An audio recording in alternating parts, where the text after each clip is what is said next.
देखिए, अख्तर इमान साहब हमारे ऐसे चहेता विधायक हैं कि उनको जिस विधानसभा में खड़ा कर दिया जाए उनकी जीत हो जाएगी। चाहा कि चलिए जितने भी हमारे एमआईएम के लोग हैं हम लोग साथ में बैठ करके इलेक्शन के मुद्दे पर बात करेंगे। यही हम लोगों का बैठक का उद्देश्य था। पार्टी जिसको भी अच्छा समझेगा, जिसको भी आगे बढ़ाया जाएगा, हम लोग उसके साथ प्यार दिया कि 5-5 एमएलए जितवा है। जाहिर सी बात है, हम लोग मेहनत पे भरोसा रखते हैं और यही मेहनत हम लोग आज जो आप देख रहे हैं ये बैठक, ये मेहनत ही है। एक तौर पर हम लोग संगठन पे ही काम कर रहे हैं, लेकिन अब जो बात है संगठन की, तो पहले से कई मजबूत आदमी इस वक्त हमारे पास हैं। हमारा वर्कर रंग लाएगा, हम फिर उसी तरह उभर के आएंगे जिस तरह से पिछले बार विधानसभा में आए थे। और उसी को लेकर समीक्षा बैठक था, किस वजह से हम लोग हारे हैं, हम लोग के दिगलबैग प्रखंड में क्या कमी रही है, हम लोग वोट प्रतिशत बढ़ा क्यों नहीं पाए हैं, इसको लेकर के हम लोग को कोताही कमी को देखते हुए हम लोग इसको रखे हैं। बहुत समीक्षा बैठक भी हमारी कमियां क्या रही, हमें क्या करना आगे, इसके लिए बात हुई। पार्टी जो आला कमान फैसला लेंगे उसका फैसला हमेशा हम लोग 2015 से ही सराखों पे रखते हैं, ऐसी बात नहीं है। लेकिन हम लोग मेहनत कर रहे हैं, ये पार्टी का फैसला है कि आप लोग जाके मेहनत कीजिए, जमीन को किस तरह से मजबूत बनाइएगा, ये आने वाले वक्त में हम लोग फैसला लेंगे। चूंकि लोगों ने दुष्प्रचार किया है और चूंकि बहादुरगंज में जो है 2019 में और 2020 में लोगों ने इतना जम के वोट दिया है कि अदर जो भी कैंडिडेट थे, चाहे वो कांग्रेस के थे चाहे जदयू के थे, सारे लोगों ने बहादुरगंज के एमआईएम के वोटों को तोड़ने के लिए पूरी ताकत लगा दी, हमारे कार्यकर्ताओं को खरीदने की कोशिश की। ऐसी परिस्थिति में भी बहादुरगंज के लोगों ने 64,000 वोट दिया है और नंबर 1 पे रखा है। अब वहाँ का बहादुर, और इंशाल्लाह जो है इसमें जो है हम लोग कामयाब होकर। मुझे खिदमत करना है, खिदमत दोनों जगह हो सकता था, स्कूल में भी हो सकता था, लेकिन मुझे लगा कि मैं यहाँ बेहतर कर सकता हूँ, तो मैं यहाँ आया हूँ, इंशाल्लाह बेहतर करूँगा। रेट निकाल के देख लीजिए, नंबर 1 पे एमआईएम है, दूसरे नंबर पे बीजेपी जदयू वाले हैं और तीसरे नंबर पे कांग्रेस है। यानी कहीं ना कहीं आज भी बहादुरगंज में एमआईएम के चाहने वाले हैं और एमआईएम को बहादुरगंज में जो जिन लोगों ने चाहा उनको मैं मुबारकबाद देता हूं। हम लोग का कमजोरी कहाँ पकड़ा गया है, जैसे कि हम लोग के साथ प्रखंड में कौन क्या क्या नहीं किया, उसी चीज को हम लोग अपने से ऊपर आला वाले को हम लोग अपने यहाँ बुलाया और हम लोग को बोले कि हम लोग के यहाँ फना जगह पे ऐसे हम लोग की कमजोरी यही है। दावेदार है और बहुत अच्छे अखलाक के मालिक हैं और पार्टी जो है इनके लिए क्या सोचते हैं या जो भी है हम कार्यकर्ता। गुलाम हुसैन। मैं समझता हूँ कि किसी भी पार्टी के लिए संगठन जो होता है वो रीढ़ की हड्डी होती है और अपनी रीढ़ की हड्डी को बचाने के लिए हम लोग जगह जगह लोगों से मिल रहे हैं। और आप अस्सलाम आदाब, मैं रमीज रेजा, आप देख रहे हैं केटीवी लाइव। हम लोग मौजूद भी दिगलबैग प्रखंड में हैं, जहाँ ऑल इंडिया मजलिस इत्तेहादुल मुस्लिमीन के प्रखंड स्तरीय समीक्षा बैठक हो रही है। 2024 लोकसभा चुनाव में मजलिस की हार हुई और फिर 2019 के तरह तीसरे पायदान में मजलिस रह गई। उसी में कहाँ क्या कमी रह गई, 2025 में क्या रणनीति अपनाया जाएगा, क्योंकि 19 भी लोकसभा चुनाव एमआईएम की हार हुई थी, लेकिन 20 में गजब का इन्होंने परफॉर्मेंस किया था और 5-5 सीट जीतने का काम किया था। तो क्या 2020 में जिस तरह से एमआईएम ने लोकसभा हारने के बाद विधानसभा में अच्छे परफॉर्मेंस किए थे, तो क्या 25 में ऐसा कुछ कर पाएंगे? इन्हीं तमाम तर सवालों के जवाब को हम तलाशने की कोशिश करेंगे।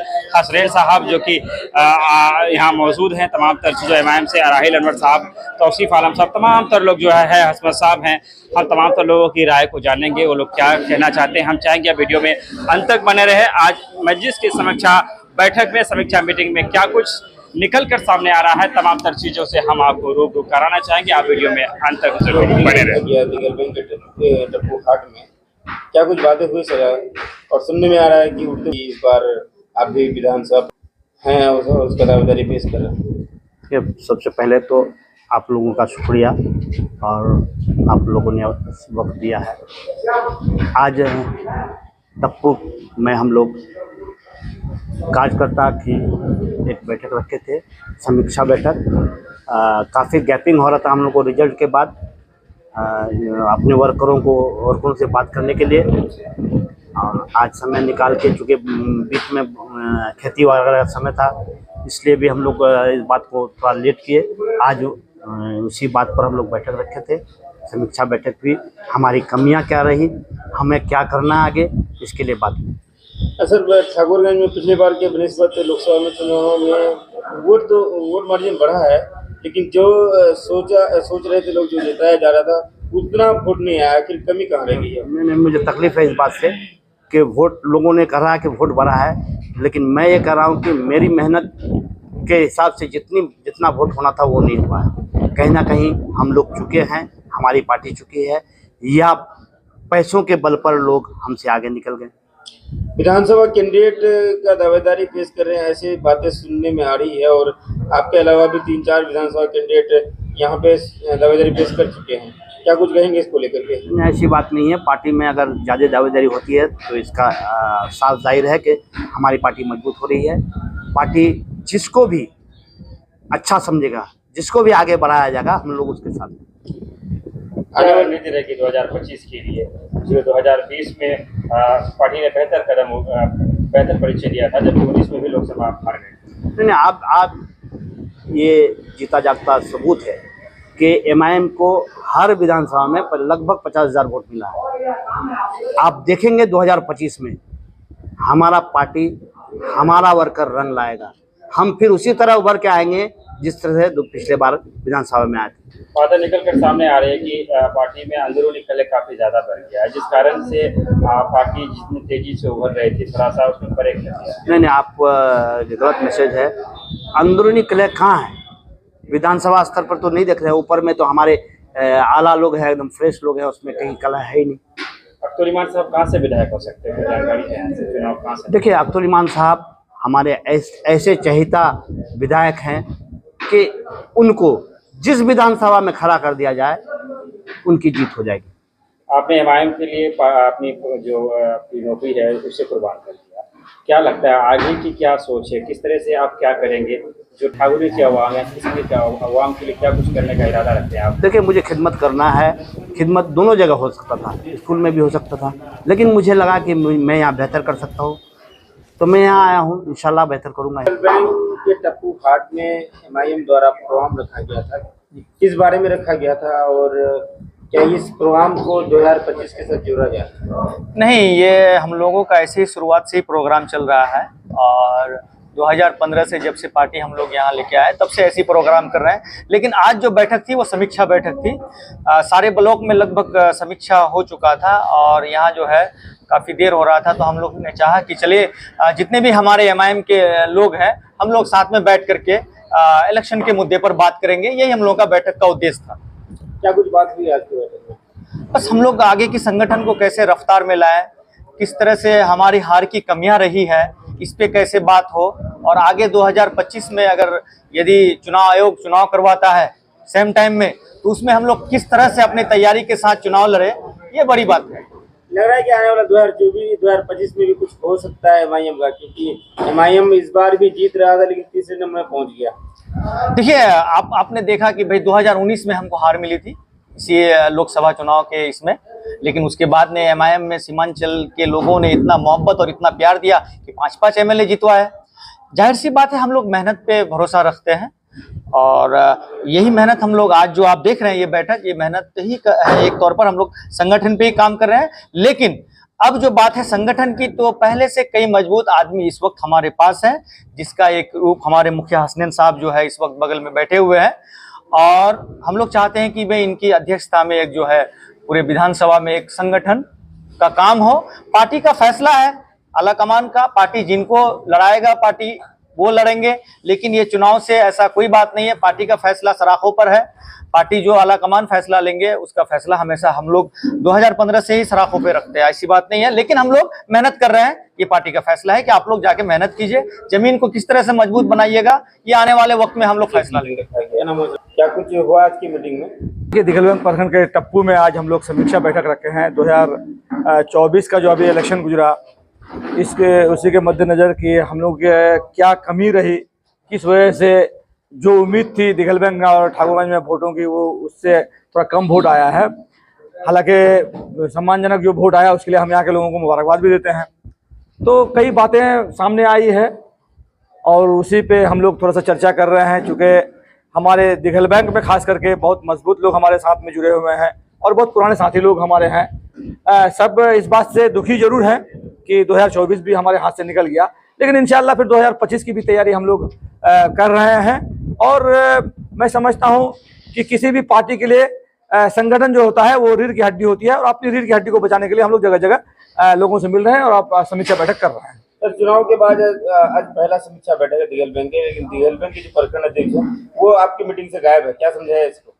नहीं, देखिए, अब असल में है कि बहुत जल्दबाजी में ये हम लोग आज का प्रोग्राम को ऑर्गेनाइज किए हैं और बहुत सारे लोगों को हम लोग खबर भी नहीं कर पाए, और अभी चूंकि खेती का समय है, कानून का मामला है, तो अध्यक्ष जी जो है हो सकता है कि अपने निजी काम से और घरेलू काम से अभी आज उलझे हुए होंगे, वरना सभी मीटिंग में तो वो हाजिरी अपना लगाते ही हैं।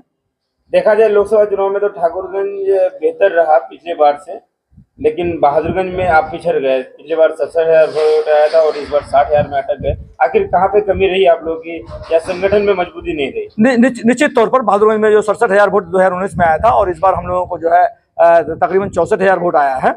और सही बात यह है कि हम लोग 3-4 हज़ार वोट हमारा पिछड़ा है, चूंकि लोगों ने दुष्प्रचार किया है, और चूंकि बहादुरगंज में जो है 2019 में और 2020 में लोगों ने इतना जम के वोट दिया है कि अदर जो भी कैंडिडेट थे, चाहे वो कांग्रेस के थे चाहे जदयू के थे, सारे लोगों ने बहादुरगंज के MIM के वोटों को तोड़ने के लिए पूरी ताकत लगा दी, हमारे कार्यकर्ताओं को खरीदने की कोशिश की। ऐसी परिस्थिति में भी बहादुरगंज के लोगों ने 64,000 वोट दिया है और नंबर 1 पे रखा है। आप वहाँ का बहादुरगंज का रिजल्ट निकाल के देख लीजिए, नंबर 1 पे MIM है, दूसरे नंबर पे बीजेपी जदयू वाले हैं, और तीसरे नंबर पे कांग्रेस है।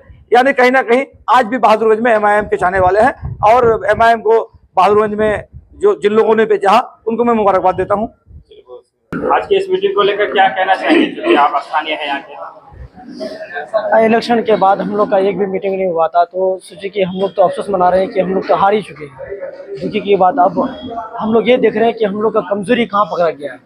जैसे कि हम लोग के साथ प्रखंड में कौन क्या क्या नहीं किया, उसी चीज़ को हम लोग अपने से ऊपर आला वाले को हम लोग अपने यहाँ बुलाया और उन लोग को बोले कि हम लोग के यहाँ फना जगह पे ऐसे हम लोग की कमजोरी हुई है, वहाँ पे हम लोग को अपना सुधार करना है, अपना प्रखंड। इंशाल्लाह सोच रहे हैं कि हम लोग तो MP दे नहीं पाए, तो सोच रहे हैं कि हम लोग अपने दिगल प्रखंड से एक MLA जरूर देंगे, हम लोग का यही सोच है। क्या नाम है? जी, नाम तो आप जानते हैं, मौलाना नवान नबी सिंह के नाम से हमको सोशल मीडिया में जाने जाते हैं।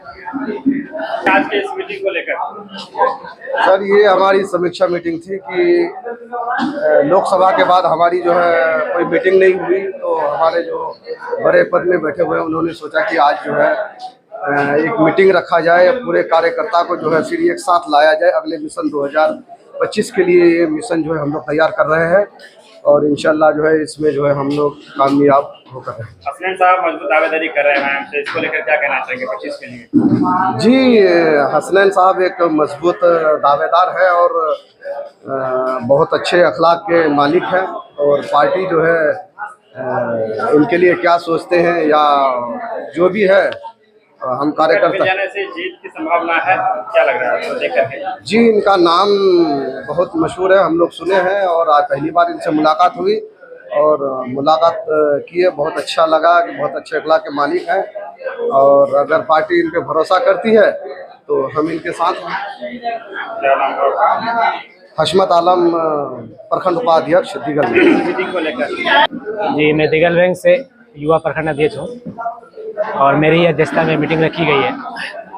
तो मीटिंग का रखने का आदेश ये है कि लोकसभा हम लोग हार चुके हैं, और उसी को लेकर समीक्षा बैठक था कि किस वजह से हम लोग हारे हैं, हम लोग के दिगल बैंक प्रखंड में क्या कमी रही है, हम लोग वोट प्रतिशत बढ़ा क्यों नहीं पाए हैं, इसको लेकर के हम लोग को कोताही कमी को देखते हुए हम लोग इसको रखे हैं। बहुत दिन पहले ये मीटिंग हो जाना था, मगर लेट हुआ है, और इसी कारण इस मीटिंग को रखा गया। उसके बाद आने वाला जो विधानसभा है उसको भी लेकर के रणनीति बनाने के लिए विधानसभा की तैयारी कैसे की जाए और हमारे पंचायत लेवल में गठन को कैसे मजबूत किया जाए, उसी को लेकर के मीटिंग था। मेरा नाम असद गनी।